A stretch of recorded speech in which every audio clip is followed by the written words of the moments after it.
Yes,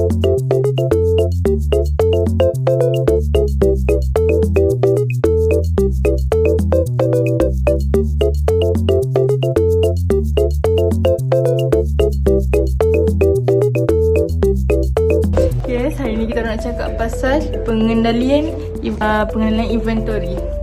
Check it out.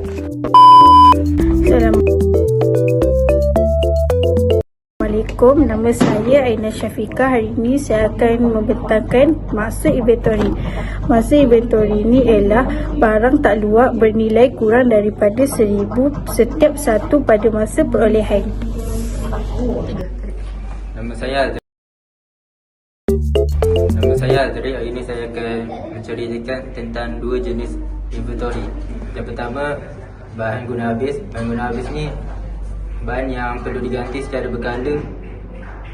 Dia akan habis atau hampir habis. Contoh dia seperti kertas A4 dan pen atau file. Yang kedua ialah estet tetap. Estet tetap ni ialah bahan yang tak perlu diganti.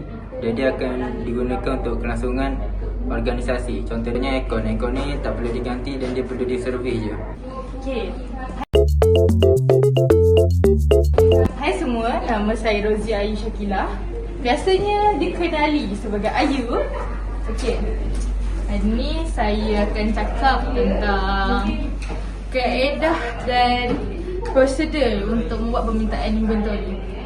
Kaedah ni ada dua je. Benda yang sama tapi bezanya nanti sebutlah. Yang pertama ada manual, yang kedua ada elektronik. Kalau manual ni biasanya kita buat kertas dan kita pergi ke store secara manual. Macam orang dulu-dulu buat lah. Kita kena masuk store, cek satu-satu.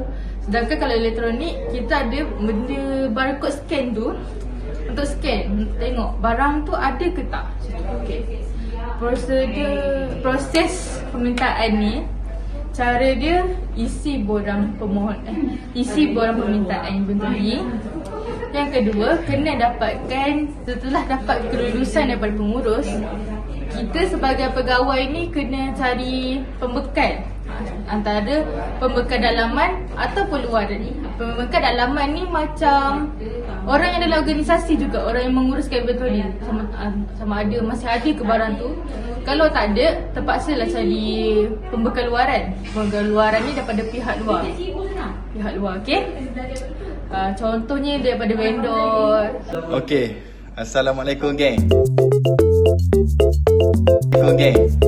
Hari ni kenapa dan mengapa dalam inventory atau organisasi kita perlu ada sikap amanah dan jujur.